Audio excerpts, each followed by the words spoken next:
Matapos ang pagpapaputok ng AFP at US Army sa Typhoon missile system sa bansa, abay may iilang bumatikos na naman dito at pinapaimbestigahan pa. Pero ayon sa AFP ay karapatan nilang gawin ito upang palakasin ang depensa at maprotektahan ang teritoryo. At ang pagpapaputok na yan ay agad pang sinundan ng mga anti-ship missiles na mga sundalong Hapon. Alamin na buong detalye mamaya. Habang sa Middle East naman, abay isang barko na naman ang atake ng Iran na ikinasugat naman ng mga Pilipinong crew.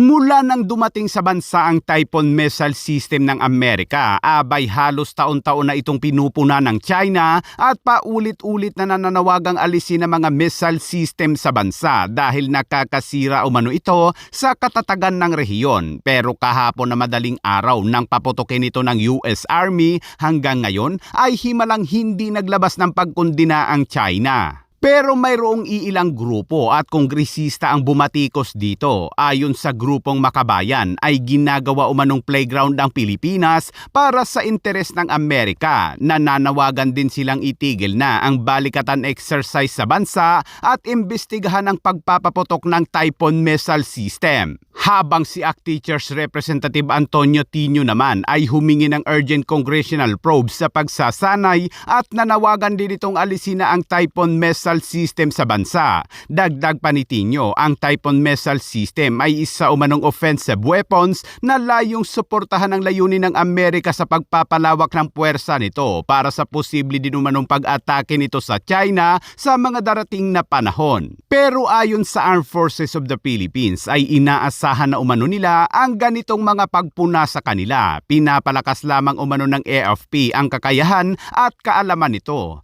Dagdag pa ng AFP ay karapatan ng bansa na magsagawa ng mga hakbang upang patibayan ang depensa, soberanya at integridad ng ating teritoryo. Habang tiniyak naman ni Defense Secretary Gibo Teodoro na ligtas ang Tomahawk missile test kung saan tinamaan umano ng Tomahawk cross missiles ng US Army ang target sa La Nueva Ecija. If ever a missile is fired, we make sure that there is no damage to anyone. Just one last one. Unlike other countries that keep on launching missiles and landing elsewhere. Which country? The most prevalent, the ones that land in Palawan, I mean, are you know what I'm referring to.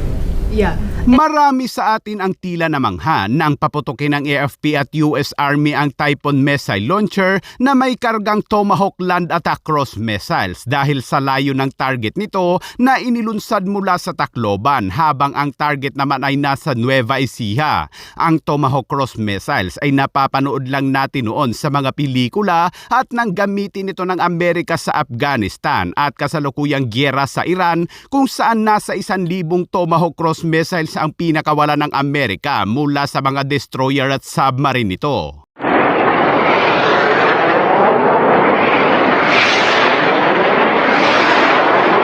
Kapag sinabing Tomahawk ay nasa isip agad natin na isa itong mahusay na armas dahil bukod sa proven and tested na ay wala pang napaulat na may nakasalag na air defense system sa cross missiles na ito. Dahil sa sobrang baba ng lipad nito ay nahihirapan ng mga air defense system na maharang ito at kung may madadaanan man itong mga kabundukan ay kusa itong tumataas o nakalibel lamang sa bawat terrain na madadaanan dahil sa taglay nitong GPS, infrared at terrain matching system. At once na nakarating na ito sa target ay pwede ka munang magkape habang paikot-ikot lamang muna ito sa ere. Isa itong precision munitions kaya't kahit halos sidlak lang ng bintana ang target ay tatamaan nito. Mula sa Tacloban kung saan ito pinaputok ay nasa 1 oras bago ito makarating sa Nueva Ecija sa layong 670 kilometers. Ibig sabihin, ang Tomahawk mga kabayan ay marami itong tinawid na mga kabundukan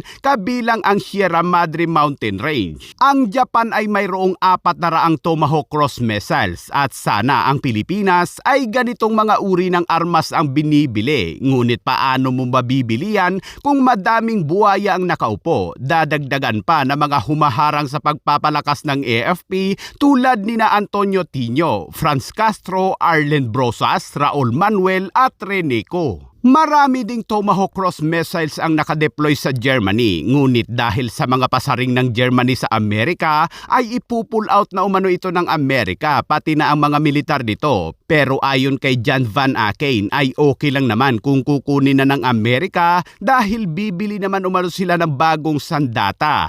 At matapos ang pagpapaputok ng Typhoon missile system, ang mga puwersang Hapon naman ay nagpaputok rin kanina ng Type 88 missile system at ayon sa Philippine Navy ay sapul ang target nito sa Ilocos Norte sa layong 75 kilometers.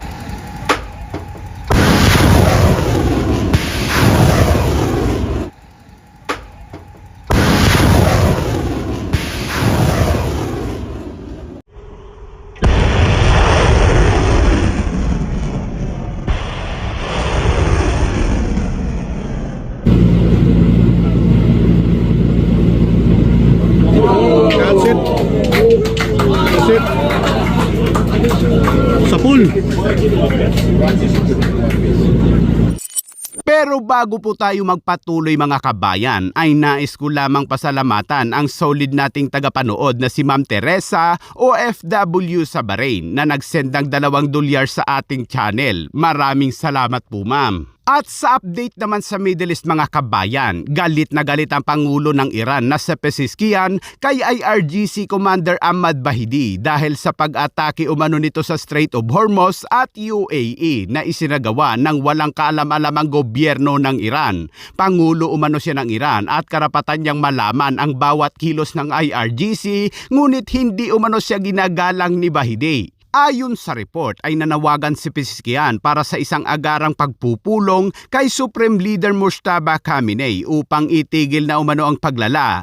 Tinawag din ni Pezeshkian si Bahidi na ang pag-atake ay isa umanong kabaliwan at ganap na kawalan ng pananagutan na maaring humantong sa mga hindi na mabawi na kahihinatnan. Samantala sa ngayon, base sa tala ng Defense Minister ng UAE ay umabot na sa 12 ballistic missiles, 3 cruise missiles at 4 na drone ang pinakawala ng Iran sa UAE. Habang nakipag-usap na rin ang mga opisyal ng UAE kay Netanyahu at sinabi nitong gaganti sila ng atake sa Iran, kaya't hanggang ngayon ay marami ang nakabang sa sinabi ng UAE na ganti. Nagpatuloy pa ang mga pag-atake ng Iran sa mga inosenteng barko kung saan kahapon ay isang cargo vessel na naman ang inatake nito. Ang barko ay pagmamay-ari umano ng isang kumpanya sa France, ngunit ang nakakagalit dito ay nasugatan ang mga Pilipinong crew. Sa ngayon ay hindi pa malinaw mga kabayan kung ilan ang Pilipinong crew.